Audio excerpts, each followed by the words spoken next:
Do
you guys ever notice how I always end my jams by like going up like that? I just realized it actually. Hey, I'm Phil. How we doing? Thanks for joining us for another live lesson here at Playground Sessions. I'm excited because I've got my team here. I got Aiden over here, and he's going to come and say hey. There's Aiden. And Andrew's over here moderating the comments for us. Say hey to Andrew. All right, these are my guys. And today we're pumped because we're going to be doing a wrap-up of our whole theory month. We looked at what I think are the main pillars. We looked at pitch or individual notes. We looked at harmony. We looked at rhythm. Today I want to be talking a little bit about form, which can mean styles or genres. We'll get into that in a bit, and I'll tell you more about what I mean. But there's some theory around that as well, which we'll discuss. But today is also going to be a bit of a wrap-up and a bit of a summary, including a couple of pop quizzes, including right now, pop quiz. Boom. You guys ready? So, I hope you guys were watching earlier this month because throughout today's lesson, we're going to be doing pop quizzes on various topics that have to do with pitch, harmony, and rhythm, okay? So our very first pop quiz for today is about rhythm. And what I would like to know from you guys, by the way, first correct answer wins this one. How many beats do we have in a measure if our time signature is 3/4. How many beats per measure? First correct answer. And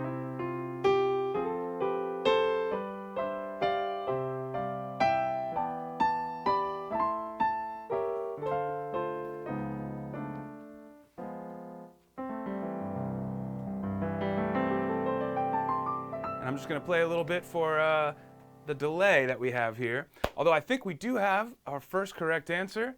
Andrew? Dave K. Good job. You were paying attention, Dave. And we're going to give an honorary mention to Byron Burt. Good work. You got 3. John Sandlin, way to go. Nice to see you here, John. Lily May, good job, you guys. So you guys are our fast fingers. I know some of you have won in the past.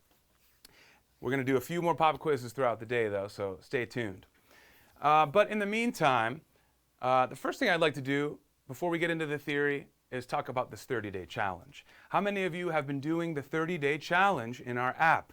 Let us know below with a hand or any kind of a symbol you'd like. I'm trying to think of an emoji for a 30-day challenge. Maybe the calendar.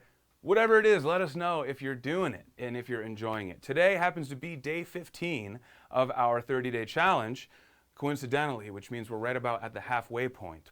And I believe that where we're at right now is that we've got the hands together for the whole beginning chunk of this. In fact, more than half of the whole arrangement we've got down.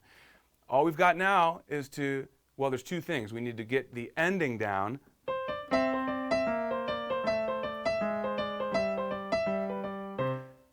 And then, of course, we'll be building up to being able to do that with both hands at tempo. And then the final step, of course, for all of this challenge is going to be to just put the whole song together at full speed. So what I'd like to ask you guys to do, for those of you who are in the middle of the 30-day challenge, you don't have to be on day 15 if you got a late start, but anyone that's in the 30-day challenge right now, I want you guys to drop some questions or comments in the chat right now about the 30-day challenge. It could be about the song, it could be about the content in a specific segment, And I just want to answer any questions that you guys have or address some feedback. So I'm going to give you a few minutes to think about some questions about the 30-day challenge. But in the meantime, I'm excited. We're at the halfway point. And tomorrow in the app, day 16, we're going to be releasing a whole nother lesson for day 16, but we're also going to start the day with a bit of a check-in from me. There's going to be an additional video in the 30-day challenge course tab. It's basically going to be a halfway point check-in where I also want to address some fingering choices that we decided to go with for this arrangement because of some of the feedback we've been seeing in our Facebook community, which has been great. I love checking in and seeing your guys' feedback there, and we are really listening. So I'm going to do a bit of an official check-in tomorrow on some of that stuff as well. But what I'd like to do now is get into a bit of our agenda for the day, okay? So it's Theory Month, and it's the wrap-up of our whole month. So we're going to be doing a bit of a summary, and we're going to also be talking about form, okay? Now, I'm going to do a brief summary now. How about that? So pitch, what we talked about with our first lesson this month was pitch. That's the boiled down version of a single note. All right, and a single note, we got 88 of them on the keyboard, but there could be more too, and there's notes in between the cracks too. But remember, we focus it just in kind of like the Western music, half-step interval being the smallest, right? And so we have individual notes, and then we have scales that are one way of organizing individual notes into different functions or effects. And so there are many different kinds of scales that composers will use to create different kinds of effects. And we talked about the theory behind some of that stuff, including, well, remember, this has been Theory 101, so we actually didn't get too far down any of these paths. But what we did talk about with scales and single notes is we talked about scale degrees, right? We are in a good place as piano players if we can look down at the keyboard, pick any note, and be able to say what scale degree that is in any key. That's a great goal. So if I said, hey, and this is not a pop quiz question, by the way. If I said, what note is that? And you said G sharp, you'd be correct. If I said, what scale is this note the fourth scale degree of? Would you be able to do that? Key of E flat, or I guess then this would be an A flat note, right? But that's the kind of functionality that I'm talking about. If you guys have ever wanted to be able to pick out a melody by ear or any of that kind of thing, right? Knowing your scale degrees and being able to pluck them out and see the relationships to other individual notes is a very, very good goal. All right, then we talked about harmony. Now, harmony, of course, is just multiple individual notes or pitches played at the same time. So if a scale is a way to organize a group of notes over time, you could think of harmony or chords as a way to organize multiple notes at once. And we talked a bit about how to build chords from scale degrees, but also how to build chords, specifically major, minor, augmented, and diminished chords, by using intervals. So intervals became an important part of our lesson on both pitch and harmony. And believe me, we're going to come back to some of that today. Our third lesson for Theory Month was on rhythm. That was last week.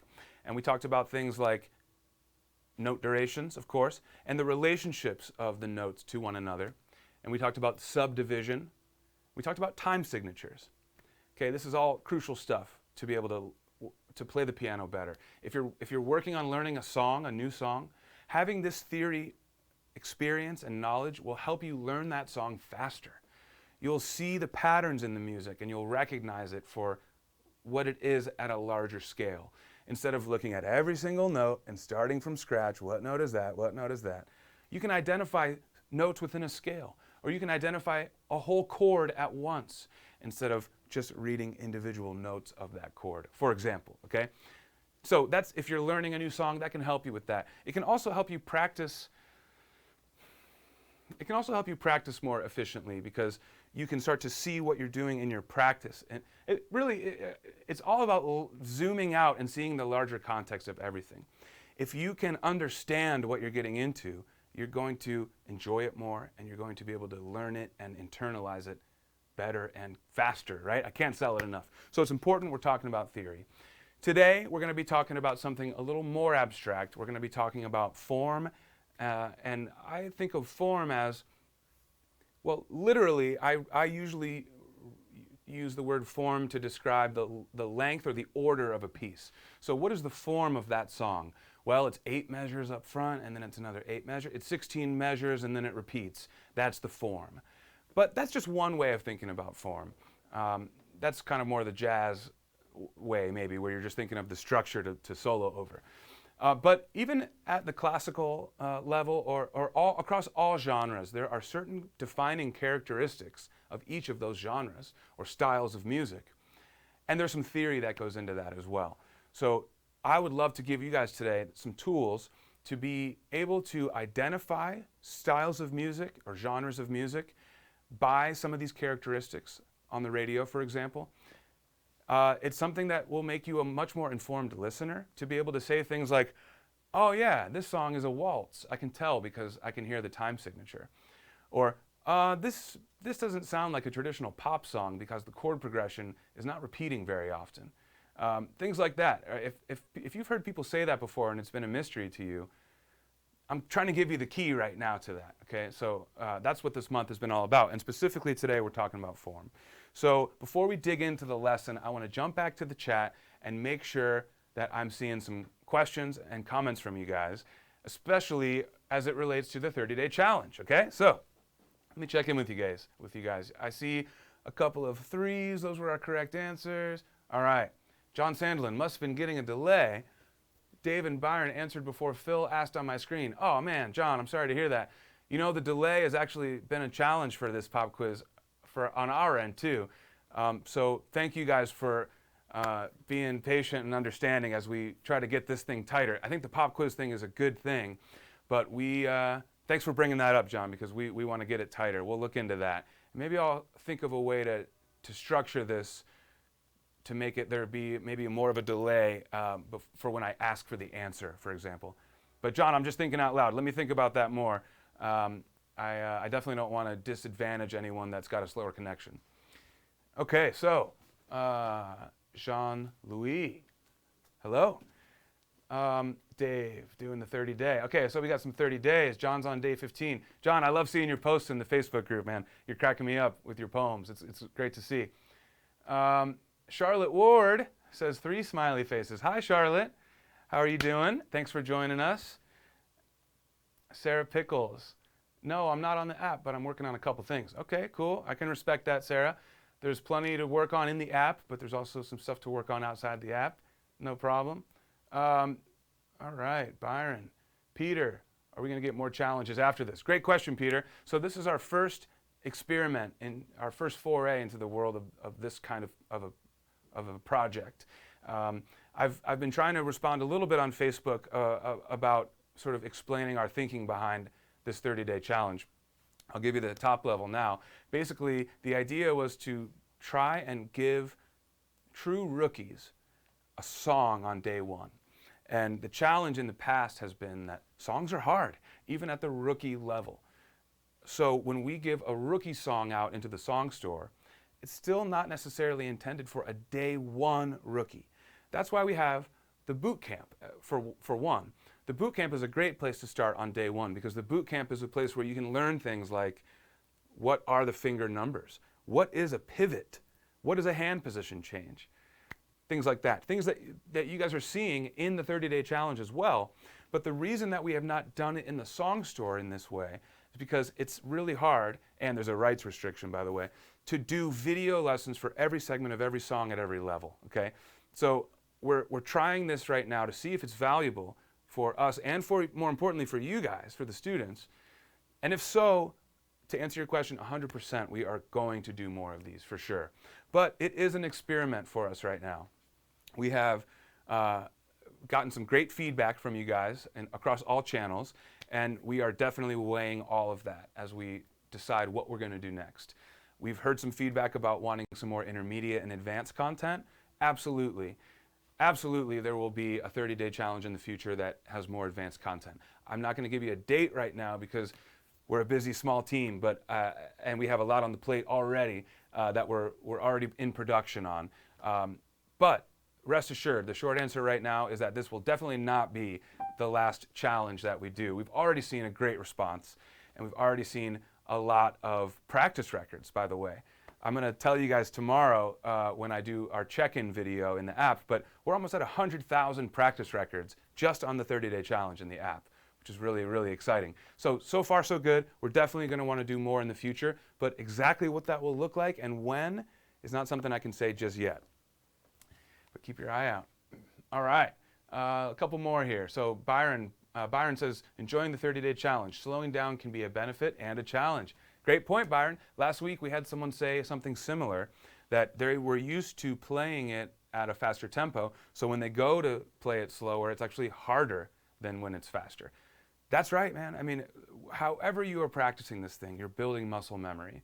And so as you speed up, and we're on day 15 now, as you slow back down, that can be the challenge. So again, it just requires extra practice. If we're slowing down from, let's say, 75 beats per minute to 60 beats per minute, if that feels too tough, then I want you guys to incrementally work your way there from A to B, okay?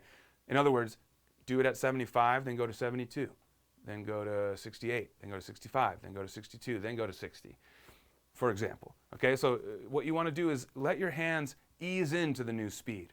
And that can help whether you're going fast, especially when you're going fast. It's obvious when you're going fast that you don't want to go from this speed right to, right? So that's obvious on the fast stuff. But slow stuff, it's the same. If you're comfortable playing it fast or even medium speed, don't drop right down to super slow, okay? Take your time. And it's definitely okay to practice more than what we're offering in this 30-day challenge. I actually would expect that most of you would, and I hope that you would. So try to get as much as you can out of it. All right, one more here for now. Uncle Rabbit, how you doing, Uncle Rabbit? Uncle Rabbit says, the breakdown is paced wonderfully. Part 1 on a day is trivial. It grows to really push me on to the new parts. And by the time I get through those, I've learned enough that the end is easy again. Awesome, awesome. What a great realization, Uncle Rabbit. It's true, because some days you have a part that seems really easy and it might feel underwhelming, but there's a reason that we've done it that way.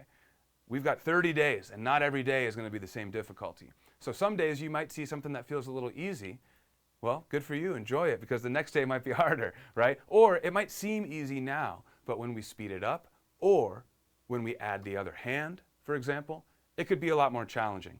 So it's good of you to note that when you have an easy day, you know, maybe it makes you want to go to the next day, maybe not. But remember, it's a 30-day commitment. One day is a dot along the path of this arc. So let's try to get through all 30.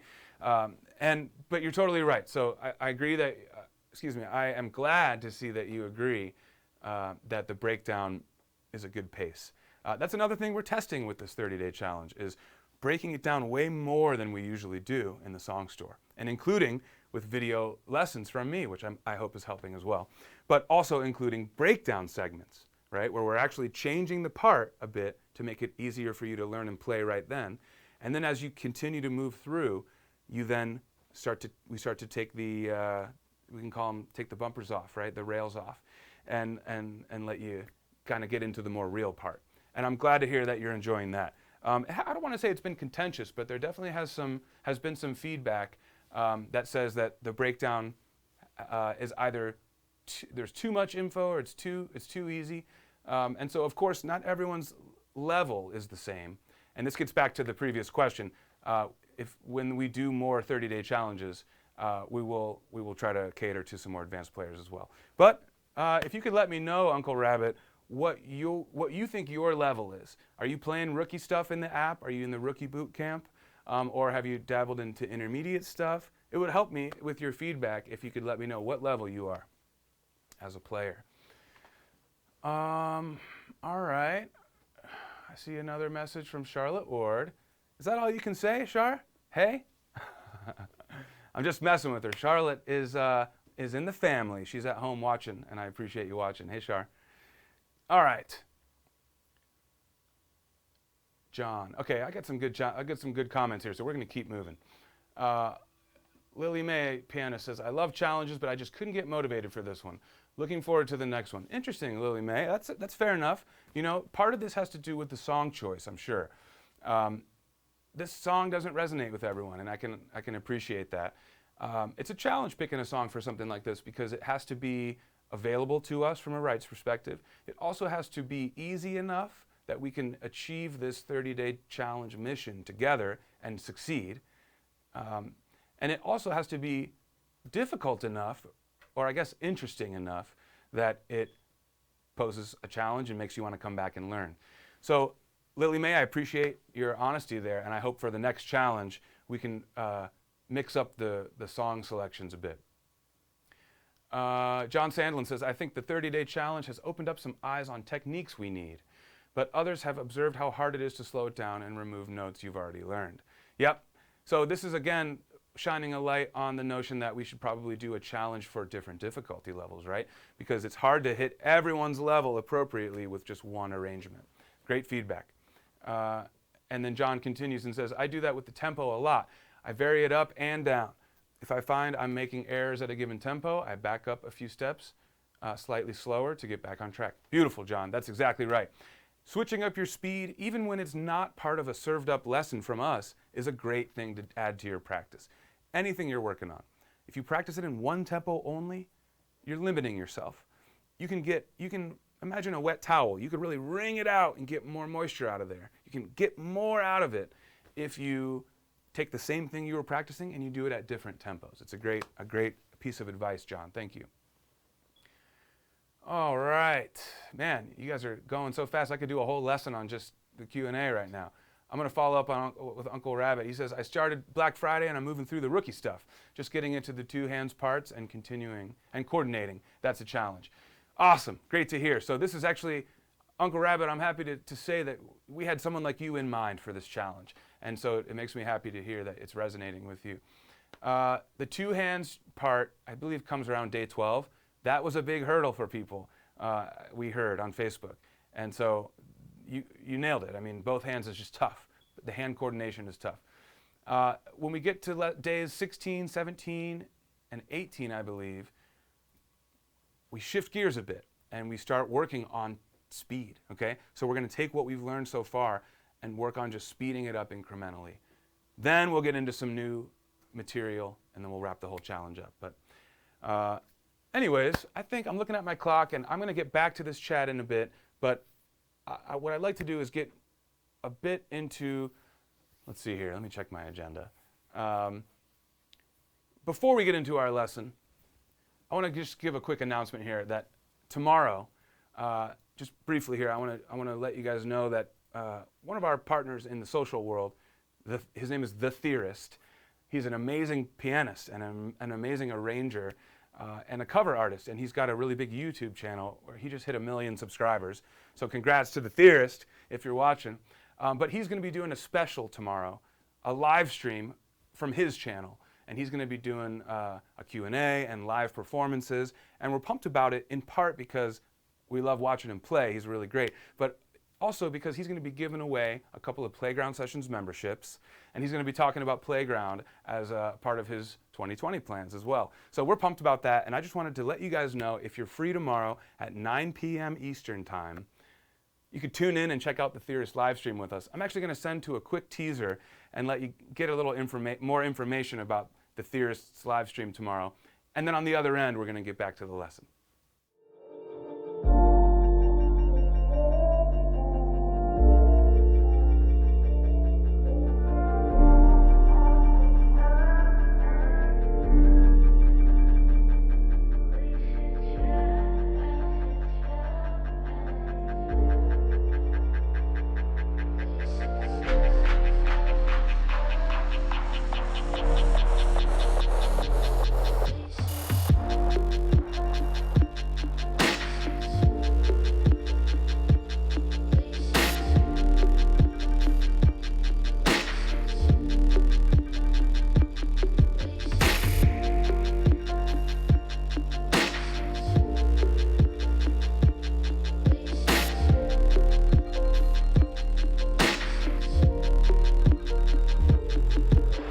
Okay, so if you guys can make it tomorrow, that'd be pretty cool. I'm going to make a little cameo in there as well and talk about Playground. Okay, so let's get into it. Pop quiz time. Yeah, you thought I was sleeping on the pop quiz, didn't you? Pop quiz time, guys. We did our last question was on rhythm. We talked about time signatures. Let's back it up even further. This question is going to be about harmony. I'm going to ask you what kind of chord this is, okay? I don't need to know what the root is. For example, this is not a real question. If I said, what kind of chord is this? You don't have to say F major. You can just say major. In fact, that's all I want. Just say it's a major chord. If I said, what kind of chord is this? You'd say minor, okay? So I'm looking for the quality of chord, not necessarily the root. And I am actually going to try something here to see if I can shake up this delay issue a little bit. Just off the cuff here, guys, so bear with me. I would like the 5th correct answer on this one, okay? Let's see how this goes. What quality of chord is this? In fact, I'm just going to narrow it down for you. No, I'm not. No. You have 4 choices: major, minor, augmented, diminished. What kind of chord is this? And to be clear, I'm playing an E flat, a G natural, and a B natural. And I'm looking for the 5th correct answer. I'm going to play a little bit just to give you guys some time.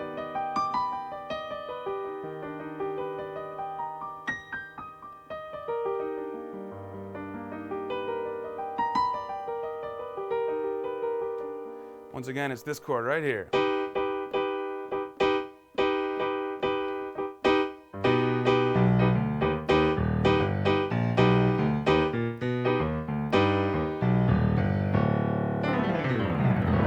I'm going to let the comments come through because we're looking for the 5th correct answer. Keep them coming, guys.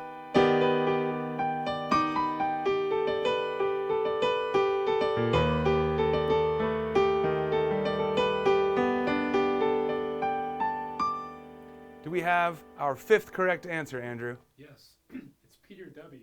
Peter Dubs! So the correct answer, that's funny, Andrew didn't even see what I was playing, but he just heard it and he knew it was right. That's the next level for theory, or a couple levels up. Ear training. And maybe we'll do a bit of that in the future too. We'll block out this keyboard and I'll say, what chord is this? Peter W., you got it, augmented. Okay, good job. So how do we know that's augmented? It sounds like it could be augmented or diminished, right? Because it's kind of crunchy. And it sounds like it is dissonant. Those augmented and diminished chords both kind of have that effect.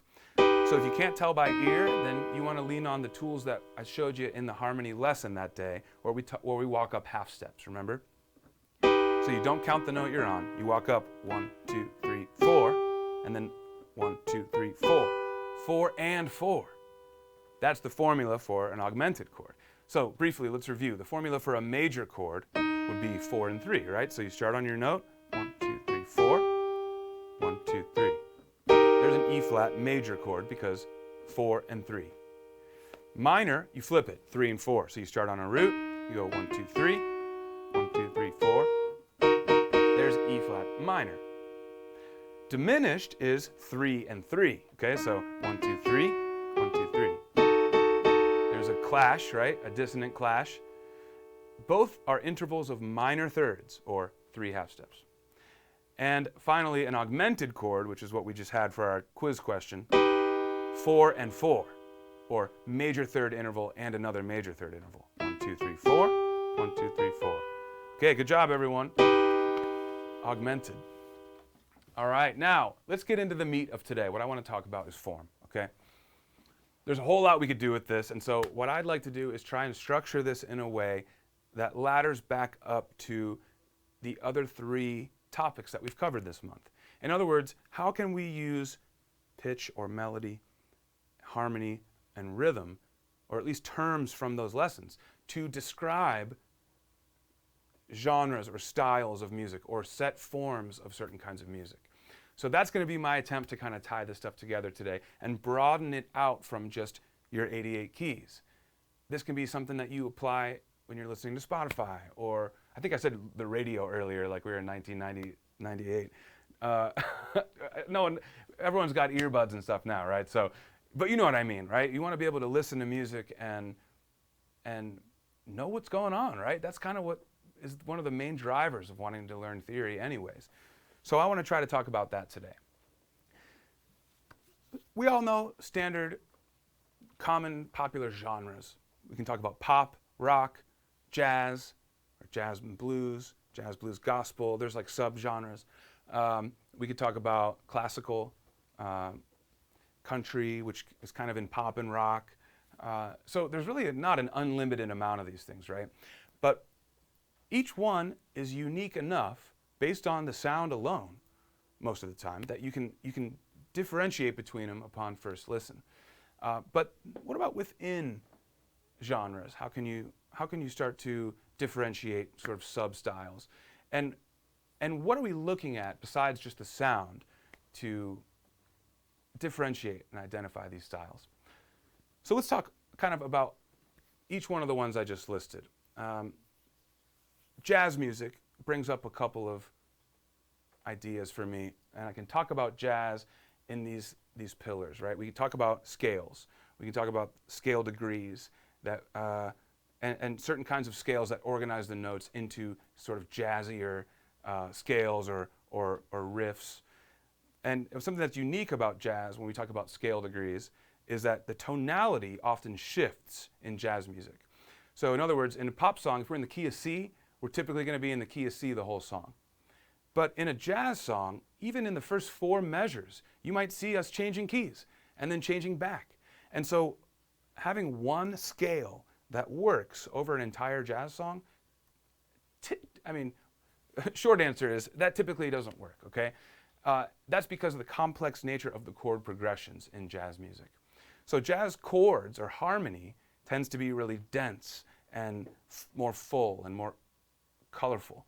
And the progressions themselves, the chord progressions, tend to be longer. They shift tonal centers more often, and they're not as accessible or repetitive. And because of that, the scales that you would use to play jazz music are typically more complex, or there are just more than one, which can make it complex to play. When I think about the rhythm in jazz, I think about a syncopated rhythm, and I think about swing, which is when you feel your eighth note rhythms as more like triplet eighth notes, and you accent the first and the third. That's a short answer for swing. If we were to switch over to pop rock, for example, I would describe that style in a lot different of a way. I would talk about the chord progressions as typically being shorter and more repetitive. Typically, harmonically, you're staying in the same key for the majority of the time, if not the whole entire song. And when we talk about melodies, which is really the functional application of scales, right, in songs, when we talk about melodies in pop music, you tend to see simple melodies that are within an octave range.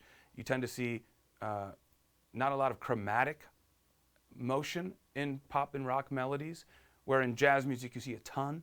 And when I say chromatic, I mean sort of half steps, taking you in and out of the key. If we're in the key of C, that's not chromatic, but this would be chromatic. Putting some of those chromatic tones in there. These are some generalizations for sure, but in general, pop and rock music, you tend to have your melody repeat in simple phrases, and this is why pop music is popular, because it's very accessible and easy to hear, easy to remember. It's great. It's a formula approach, and it works, right? But we can talk about these things now with some theory lingo. We can say that pop and rock music tends to, vast majority of the time, tends to be in 4/4 time signature, okay? Now, you're going to see some kind of 6/8 or 12/8 shuffle type of grooves, but in the end, it's still, you could argue, is kind of just a slow 4. And you could argue that it's called common time for a reason, 4/4, right? In jazz music, you're going to see a lot of 4. In classical music, you'll see 4. But there's other things that differentiate those styles. Let's talk about classical music for a minute. When we talk about melody, harmony, and rhythm, there are definitely things we could talk about with this. In pop and rock music, typically, even if you're playing slowly, you're playing in metronomic time. You want to groove. Same thing with jazz, same thing with most of this stuff. That's a rhythm conversation.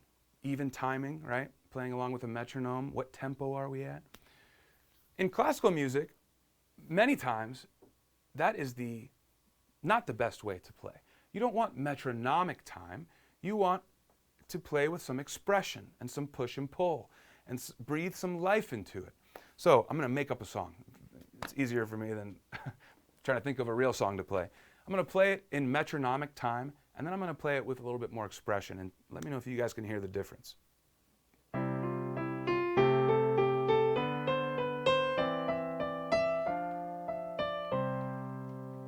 Sure. Okay, ready? Now here's expression.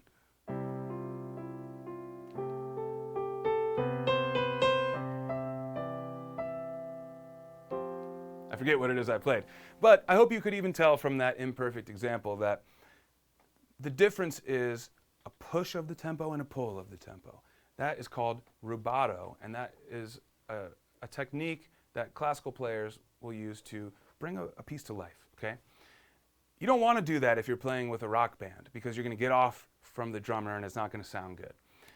But when you're playing a classical piece at the piano, you don't want that metronomic time. Something to think about. I mean, I don't want to say as a hard rule. Of course, there are some pieces where you do want to have even timing. But we want to play with expression. And when we hear music played so expressively, it tends to be classical music. Part of that reason is because it takes a virtuosic player to be able to perform that stuff. But nonetheless, it's a characteristic. We can also talk about classical music as being very ornamented. And I will put that back to, yes, rhythm, there's fast rhythms, but more about scale and pitch and melody. Because you will often find a very decorated melody or a decorated part in general in classical music. Whereas in pop music or pop rock music, you won't. Okay, and so I like to describe classical as more ornamented. Of course, there's fusion of styles, and we can get into like bands that are classically trained, that are playing stuff like that. I'm talking in generalizations here, of course. But I want to talk specifically about something as it relates to form that kind of comes outside of this melody, harmony, and rhythm conversation. And the best, I think, example to show this would be to look at a sonata. A sonata is a certain kind of musical composition that has certain rules. I'm going to put it very simply here and top level, but a sonata follows a certain kind of a pattern of the sections of that piece. In other words, there typically tend to be three large sections in a sonata. You have your A, your B, and your A. And so you may hear people say, oh, that's ABA form. That would mean that that song follows this pattern of having an A section, a separate B section, and then a repeat of the A section. Now that's a very simplistic sort of way to describe a sonata, but this is 101 here in this month. So what I mean by this is, and I'll do a quick example here off the cuff, but you're going to have anything. It could be any kind of melodic material. That's your A section. That's your exposition in a sonata. You're introducing melodic content here for the first time. I'll make something up.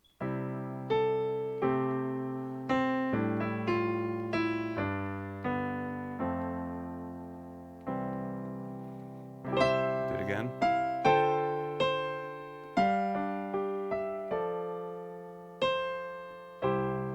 Let's say that's my A section. The next section is going to be completely different. It's going to be in a new key probably too, okay?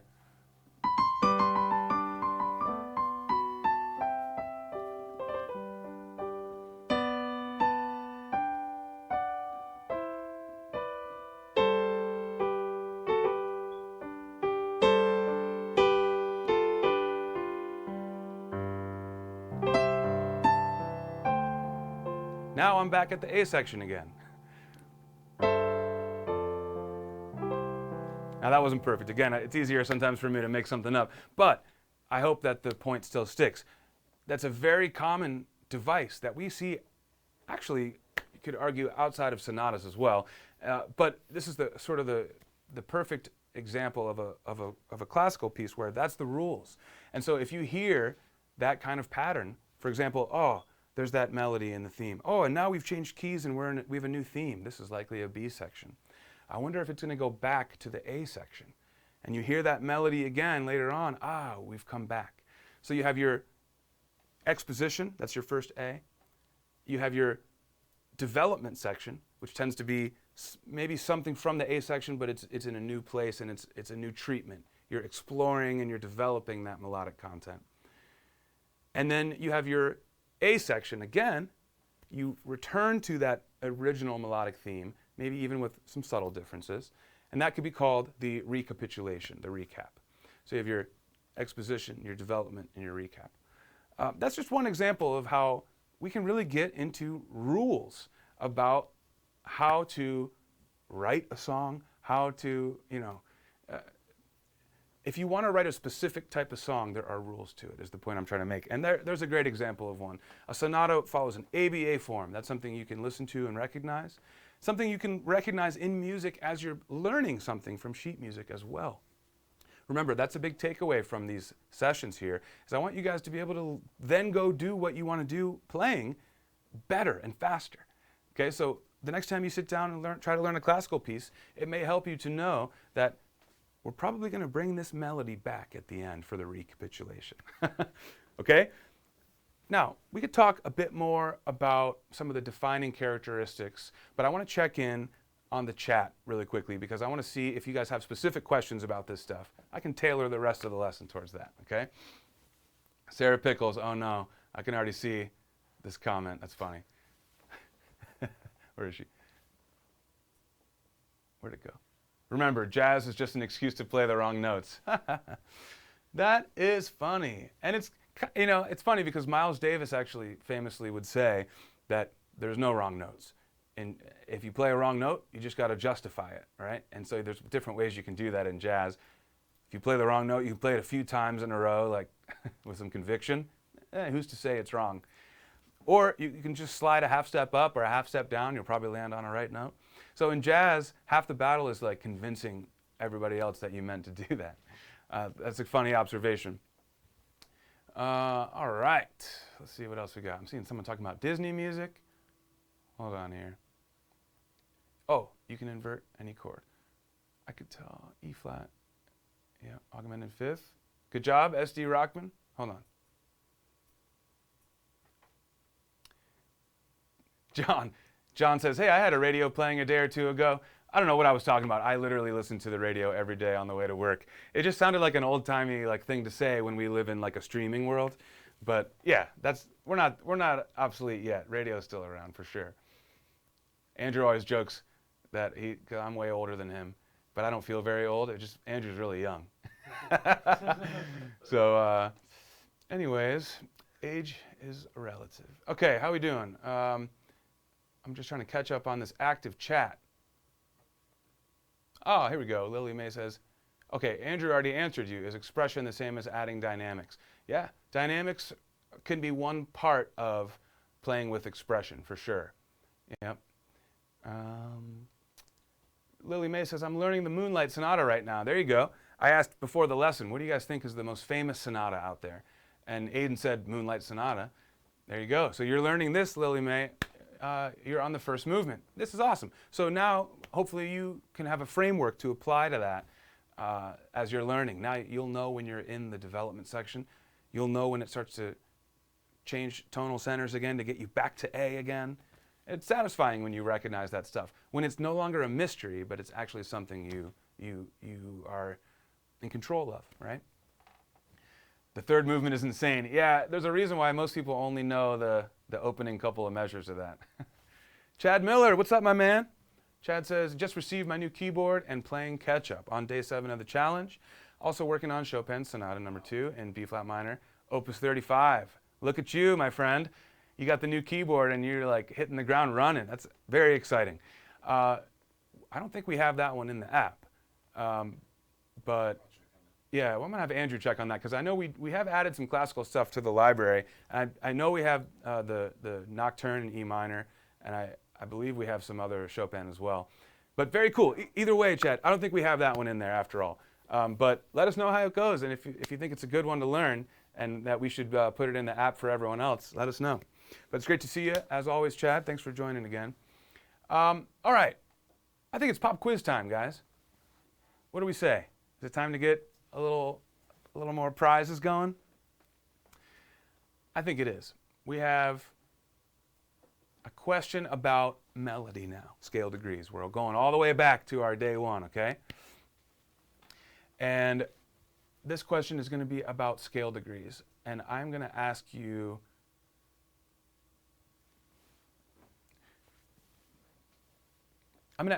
what key are we in if this note is the 5th scale degree, for example, okay? So here's a practice one. What key are we in if this note right here is the 5th scale degree? We'd be in the key of C. So an incorrect answer would be G or anything other than C, okay? So that was a fake question. Here's the real one. I'm looking for the 3rd correct answer, and we're looking for what key am I in if this note is the 3rd scale degree. Ready? This note right here. What key are we in if this note is the 3rd scale degree? In other words, what would 1 be if this is 3? I'm just going to jam a little bit while I wait on this one. Looking for the 3rd correct answer.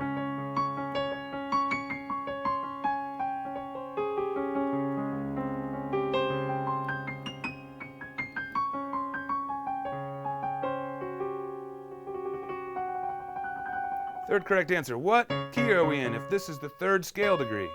Is it this key? 1, 2, 3. No. Is it this key? 1, 2, 3. No. What key are we in?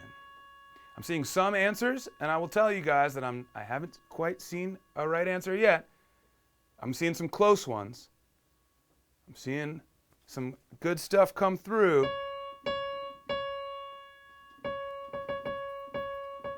Keep it coming, guys. So I'm seeing some B flats. Let's work that out. Ready? 1, 2, 3. Not quite. Remember our scale formula. Whole step, half step, whole step, whole step, whole step, half step. So if it was B flat, we would have to go whole step, half step. So 1, 2, 3. You're very close if you said B flat. Do we have it? I see 1 correct answer so far. So I'm going to keep it going. And that person gets a correct. The first 3 correct answers get it for this one, because this one was a challenge. So I'm seeing 2 correct answers. I now see 3. Great work, everyone. I'm going to break this down to show you guys how I got there, okay? So John Sandlin, you were number 1. You win. Leot 89 was the 2nd correct answer with A. You win as well. I'll tell you what, I'm feeling generous, guys. Lily Mae and Jesse Bowden, singer-songwriter, you guys all win. There's 4 correct answers, 4 winners on this question. Yeah, okay, fair point. Andrew just wrote that the 3rd scale degree of a major key, because anyone that put B flat, technically this would be the 3rd if we were in a minor key of B flat minor. But maybe I didn't specify major. In general, though, when someone says key of G, key of whatever, I think it's implied major. Minor is the asterisk on major, okay? So we were looking for what major chord, and C sharp is the 3rd of A major. 1, 2, 3, 4, 5, 6, 7, 8. And so you guys have the right idea. If you don't just already know this from looking at it, then you have to apply your whole, half formula. And to do that, you have to do some trial and error, right? So you may have tried B flat. It's very close. You go up a whole step, not quite. If you tried A flat, I saw some people with A flats. Let's test that out. Ready? Up a whole step, up a whole step, up a half step. So that note is in that scale, but it would be the 4th scale degree in the key of A flat.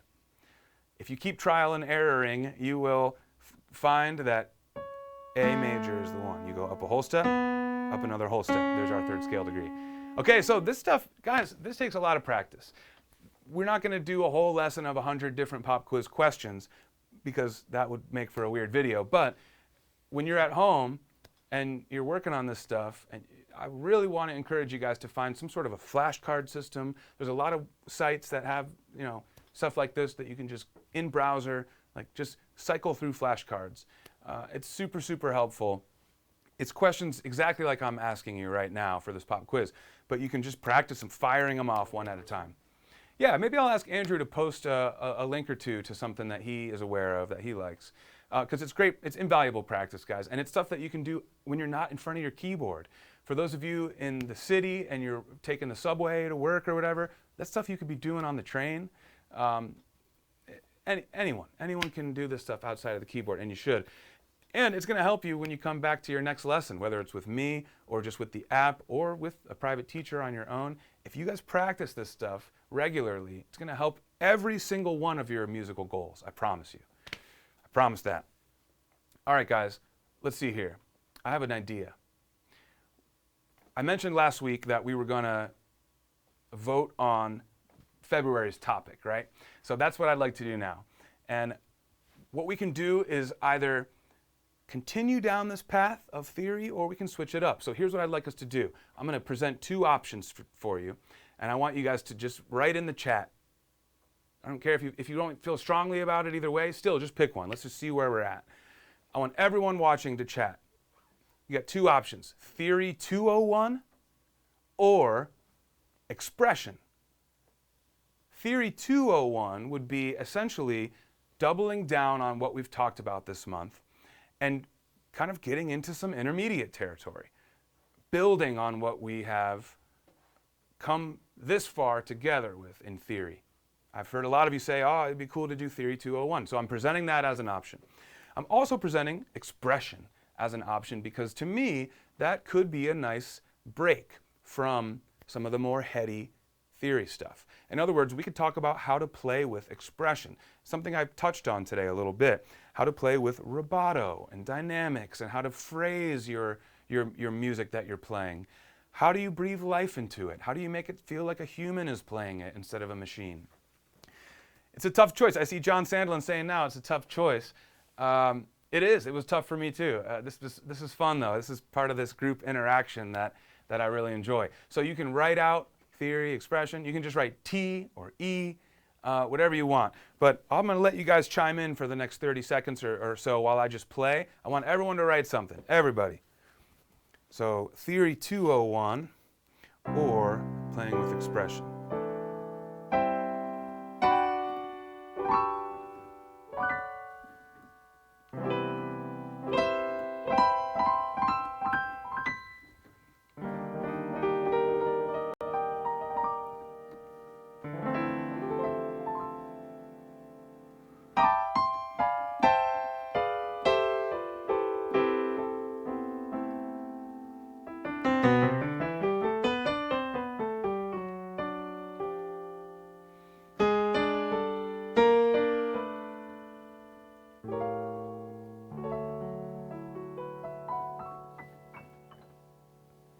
Okay, so let's check in here. What I actually would like to do is give this video a week to rack up some votes. Typically what I'm seeing, which is pretty cool, is that when we do our live streams, we have our fans that are here for all the streams, and you guys know who you are, and it's awesome. And then we have people who can't make it in the streams, and then they watch it after the fact. So it's been cool to see people are still engaging with the lessons after the live stream. So what I'd like to do is offer to the people who couldn't make it today the same chance. But you guys got first vote here, and this is really gonna sway things since you guys are my diehards, right? So what I want to do is just do a skim right now and see what I'm seeing. But then we're gonna have the official tally in a future day, okay? So Looks like about 10-3 right now. okay, yeah. So it looks like we're seeing a bit more expression, which is cool. And by the way, guys, I hope you've seen there's crossover with all this stuff. It's not like we're going to talk about expression for a month without ever mentioning theory, right? Or it's not like we're going to talk about theory all month without ever talking about playing something, right? So there is crossover. But my personal vote, for what it's worth, would be expression because I think it'd be super fun. And we could always get into Theory 201 another time as well. But that could be said for expression as well. So it'll be your guys' vote. It's interesting. I'm happy to see some expression come through here, but we'll see what the final tally is. All right, guys. Well, I think we're probably just going to leave it there for today, but I want to remind everyone that we're doing a live stream cameo with The Theorist tomorrow. YouTuber The Theorist. Just Google The Theorist YouTube. Actually, maybe I can also have Aiden or Andrew here in just a minute post the link to that stream as well here. That can be found on The Theorist's YouTube channel, but we'll post that here too. We'll see you there. Otherwise, I'll see you tomorrow for day 16 in the 30-day challenge. We're officially past the halfway point, which is nuts, right? Already. That's it, guys. I'll see you next week. Oh, by the way, I can tell you, our next live lesson date is going to be next Wednesday. So we're going to keep the Wednesday evening thing going for the next few in February.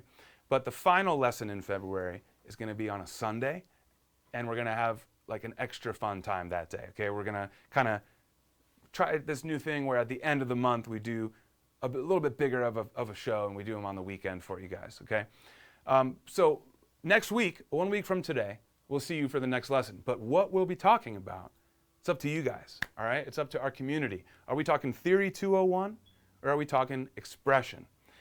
I look forward to continuing the conversation this week. I will see you guys next time. And this is called an augmented triad. So we got major. For dominant 7 chords, we have a major triad with a flat 7. It's very similar to what Harry showed, but it has a bit more of a bluesy feel. So